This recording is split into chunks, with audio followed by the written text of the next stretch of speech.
Alright, now, what we're going to do today is going to look at the polar forms of vectors. Focus please everyone. And that will probably be about half an hour's worth of work, and then I'm going to get all of you to use your class pad. I mean, part of this I'll show you the class pad, and I'll give you something to work through with your class pad, so that you know how to use your class pad. Alright? Casey, are you alright? Yes. So make sure that you have your class pad with you, because you need to be able to use your class pad with vector analysis. Alright, now, pretty straightforward today. You need to understand that a vector can be expressed in polar form. You must be able to convert fluently between polar and rectangular form, or the component form.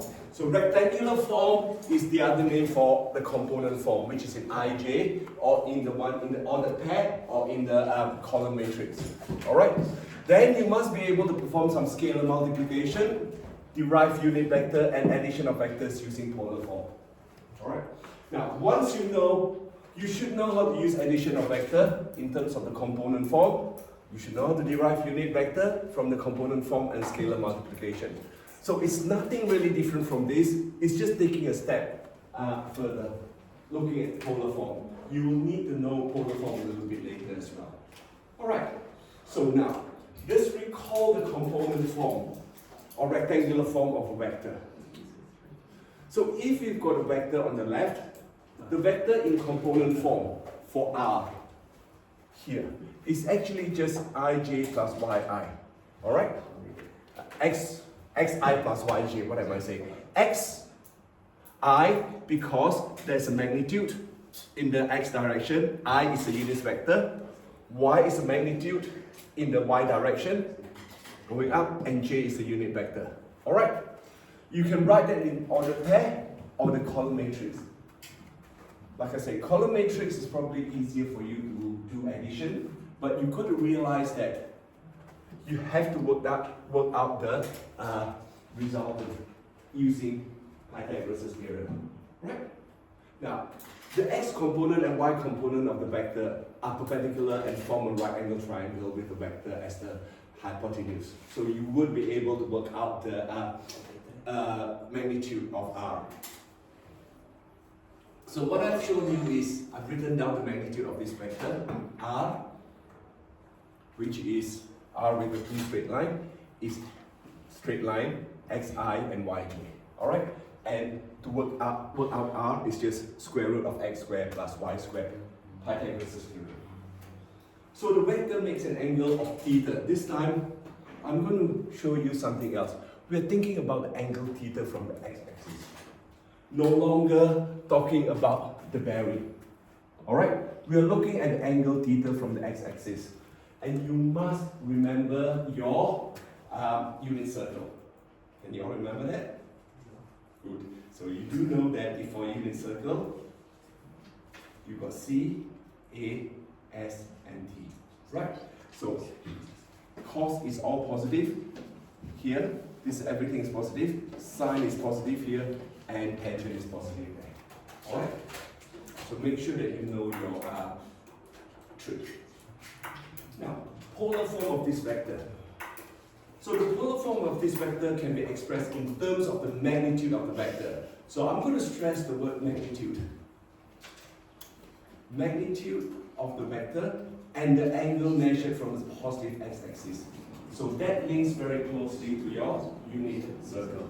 Alright? You did it from the positive x-axis and the magnitude of the vector. So for this vector, the polar form is actually R and theta, where R is the magnitude.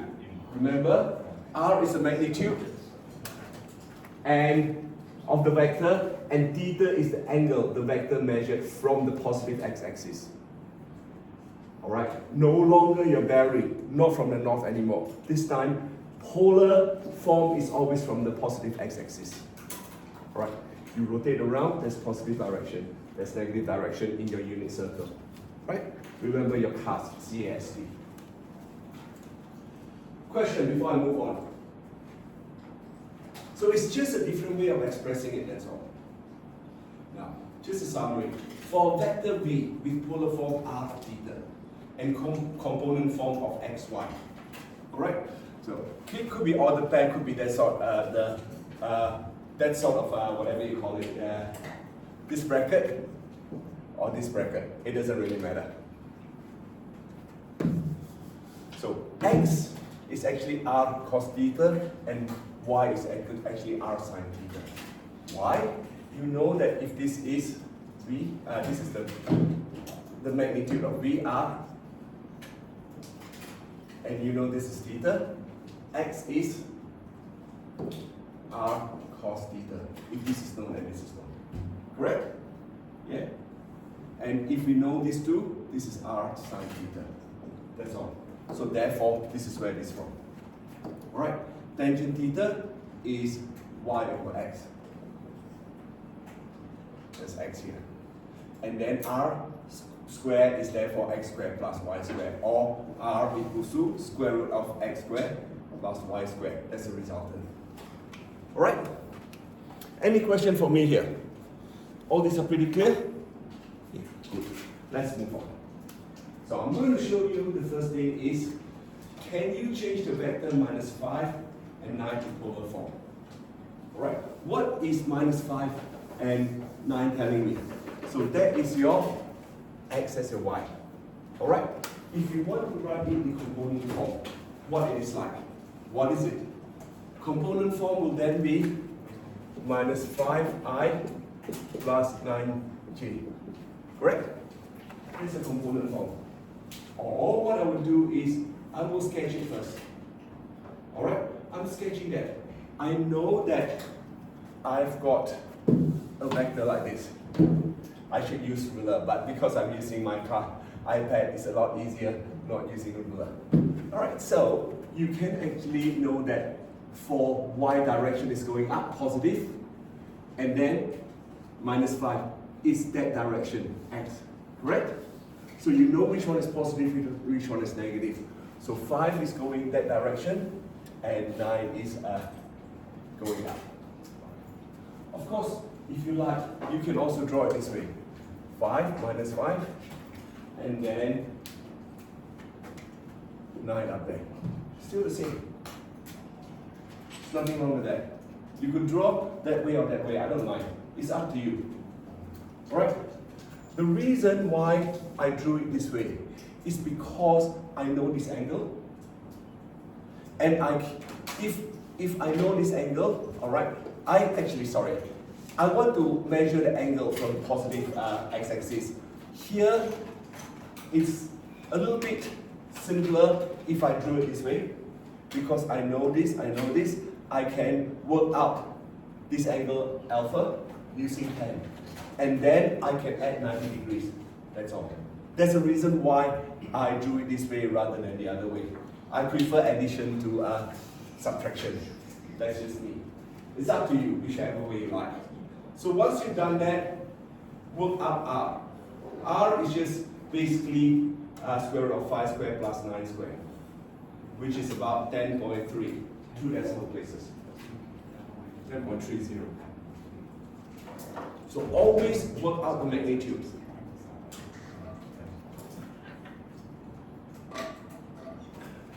And then you can work out alpha. Tangent alpha is 5 over 9, and therefore alpha is inverse 10, 5 over 9, which is about 29.0546 degrees. And if you add both of them together, see, I prefer addition. That's my, like I say, that's me. So I know it's adding 90, so it's about 119.1 degrees. Alright? Therefore, the polar form would be 10.30 and 119.1 degree, or 119.10 degree. Alright? So it's pretty straightforward. You should be able to transfer, change component form to polar form. And of course, we need to be able to do it the other way as well. So example 2 is converting the vector 6 to 145 to a component form. Alright, what is 6? 6 is the magnitude. Correct? And 245 is measured from the positive x-axis. So draw it first. This is what I would do. First thing I would do is draw that. Okay? And from there, what you could do is write down your x and y. You know that's pointing this direction, so you know that your x would be minus, your y would be minus as well. Right? So if you don't do a drawing, sometimes it's harder for you to know whether it's positive or negative. So personally, I always like to sketch it to make sure that I know what my vector is. Because vector is direction anyway, so you should know my preference. And from there, I know I can work out this angle, can't I? Because it's 245 minus 180 degrees. Yeah? So that way, you know that's 65 degrees. So see, the difference between this one, I measure the angle to the y-axis because I add 90 to that. This one, I measure the angle to the x-axis because it's 245 take away 180. It's just something which is convenient, that's all. There's no hard and fast rule. If you want to work out this angle, that's fine as well. It's not an issue. It's 270 minus 245 degrees. That's it. Once you've done that, x is just 6 cos 245 degrees. Now, you know that it's CAST, right? So therefore, cos is negative here. Yeah? Now, if you don't want to use cos 145 degrees, you can use minus cos 65 degrees. That's fine as well. Either way. So your calculator should, or your class pad should be able to tell you that is a negative number, 245. Cos of 245. So therefore, you know that it's approximately minus 2.5357 or approximately 2.54. Can you work y out, please? Give you about a minute to work y out.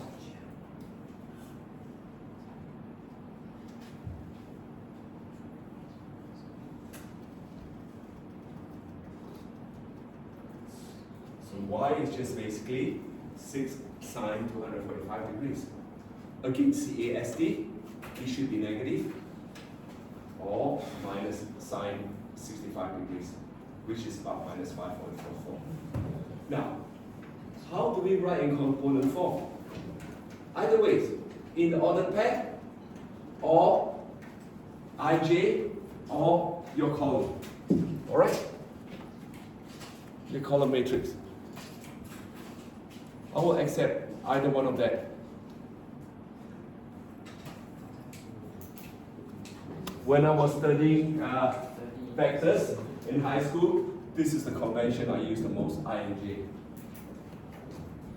Now, can you all please take your class pad out? I'm going to show you how to use class pad, changing from component form to polar form, or from polar form to component form. Alright? So get your class pad out, please. Now, even though I'm going to show you using class pad, when you do your exercises, I would like you to actually not use your class pad and work this out, a couple of them. At least get familiar with it first. Just in case you've got questions in a Calc 3 section that you can't use a class pad. Okay, class pad. So now, component to polar form. What I want to do is, let's convert this. Let me write down. Minus 5 and 9. Minus 5 and 9. Alright? Let's go to class pad.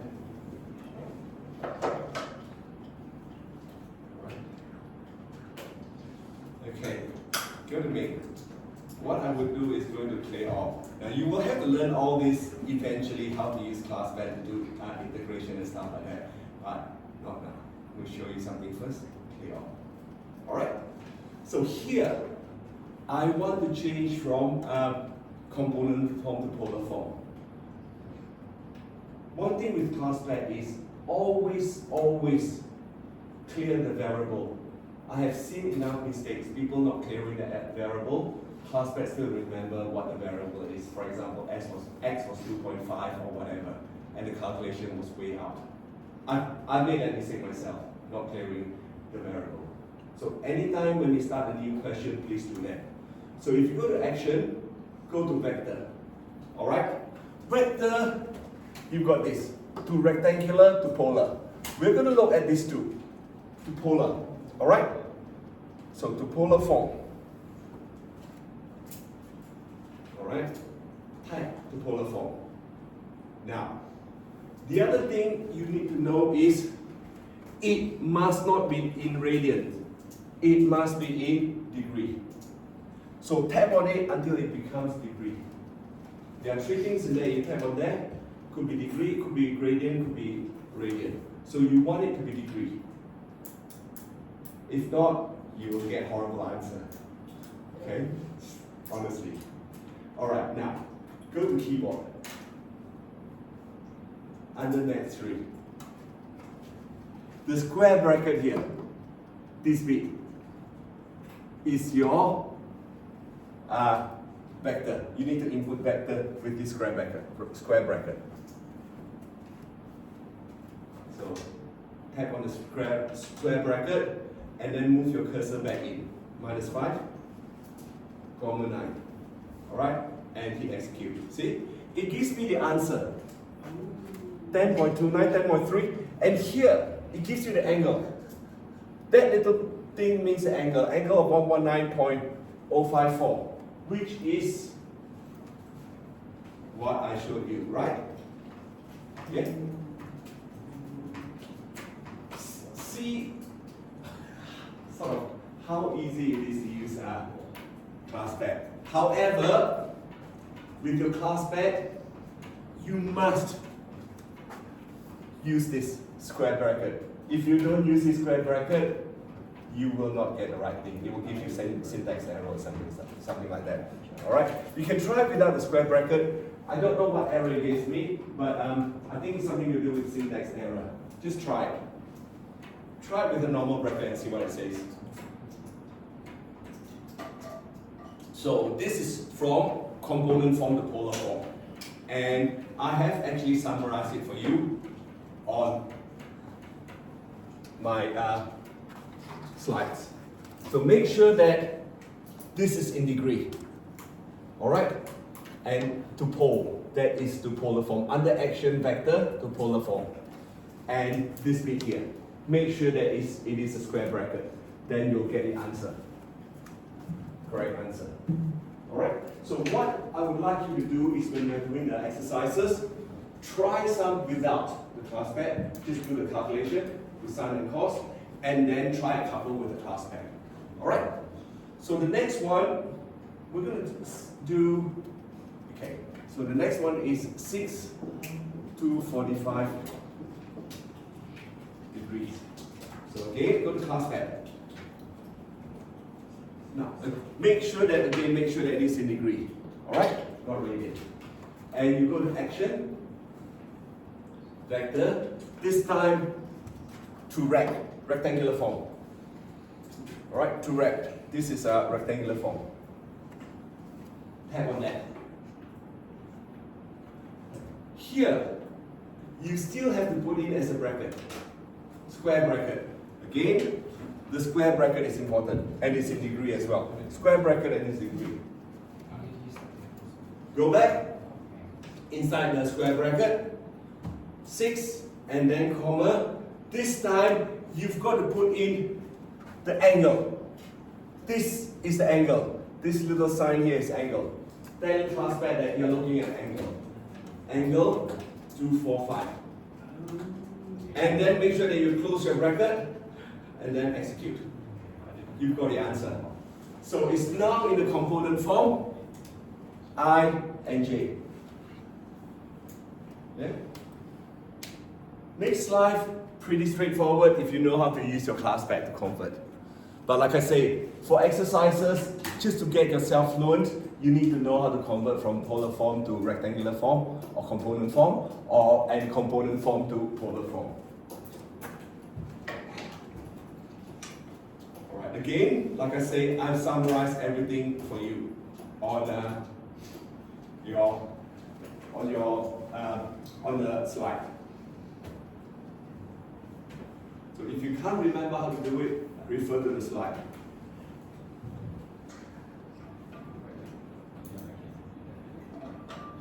All right, let's go on to the next bit. The next bit, what we need to think about is scalar multiplication of a vector in polar form. All right? So, in the component form, if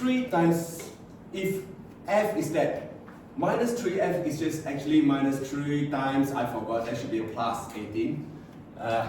Gee, what am I doing? Hang on. I've totally stuffed that up. Sorry, my fault. Minus 3f, that is my fault. It should be plus 18, my typing. Oh, actually, I know why. I just copy and paste and then I did not change it. Alright, my fault.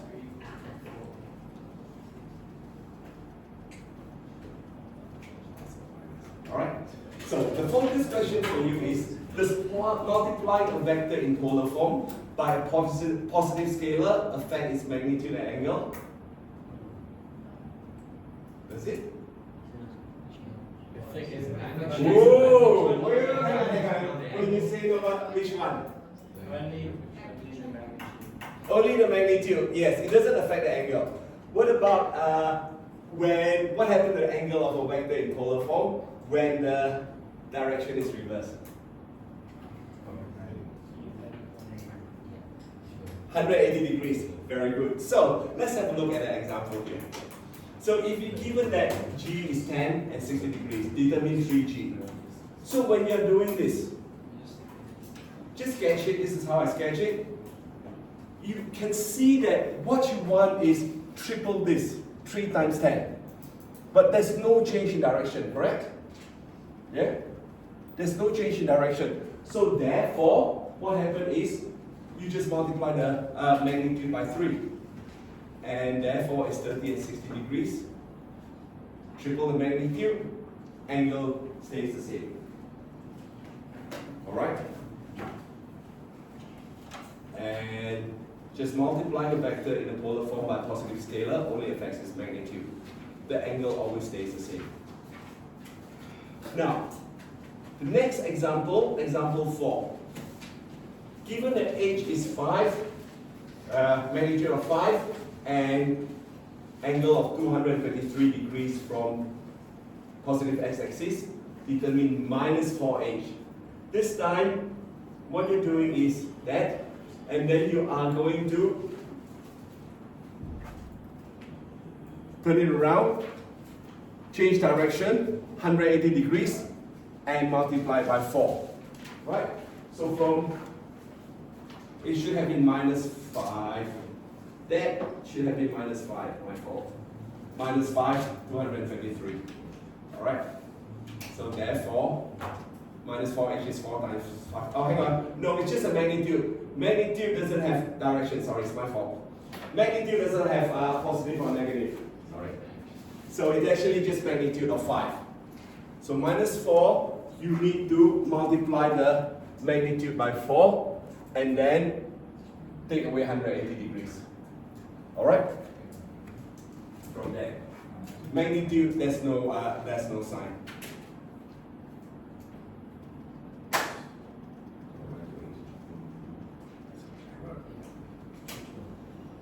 Alright, magnitude has no sign. So that's 4 times 5, which is 20 magnitude, and the angle is 223 minus 180, which is 43 degrees. So, what I say here, rotate plus or minus 180 degrees. It could be in this direction, and then you need to add 180 degrees. So therefore, I put that down as plus or minus 180 degrees. It depends on where you are. From here, you might, when you turn it around, it's take away 180 degrees, correct? When here, you need to add 180 degrees, that's all. That's why I put down plus or minus 180 degrees.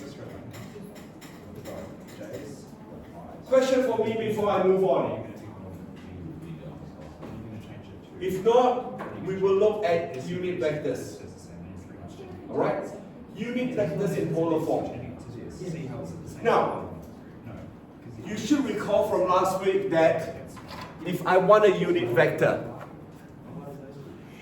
it's just the vector itself divided by the magnitude. Alright? So, if A is 3 minus 4 in component form, then A hat, or the unit vector of A can be determined by first work out the magnitude and then divide A by the magnitude. That's all. Alright? So remember, unit vector is 1. Always 1. So if you've got a vector like this, A.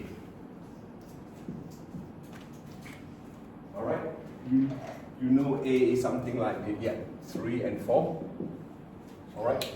So therefore, in order to get a unit vector of A hat, you need to work out the magnitude of A. A is equals to square root of 3 squared plus 5 squared. So the whole thing here, the magnitude is 5. Yeah, sorry? 4 squared. Of course it's not 5, it's 4 and it's 5. I was thinking more about 5 than So therefore you need to divide that by 5 to get your unit vector. Alright?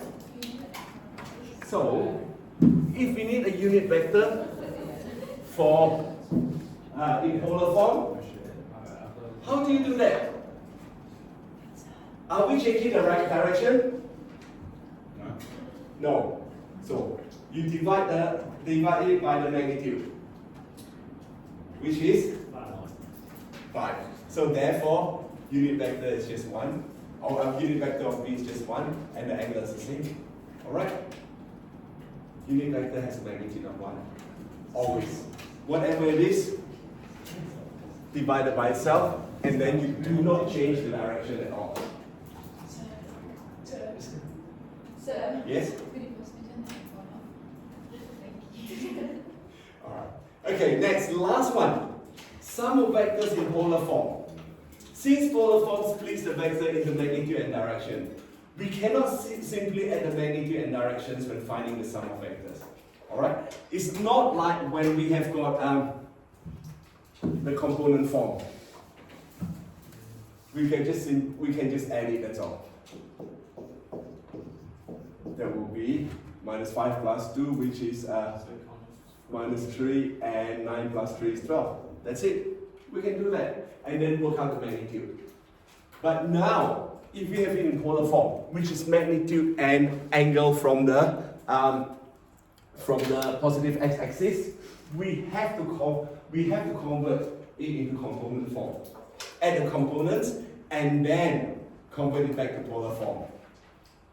Alright? Or we can draw the vectors head to tail and apply trigonometry. In this situation, I think I would suggest you change it from polar form to your component form. So you could do the first bit. Alright? 6 and 20. So it's 6 cos 20 and 6 sin 20. Either in column matrix, or in a pair like this. It's up to you, it really doesn't matter. Alright, I'll let you do it and see if you convert it back.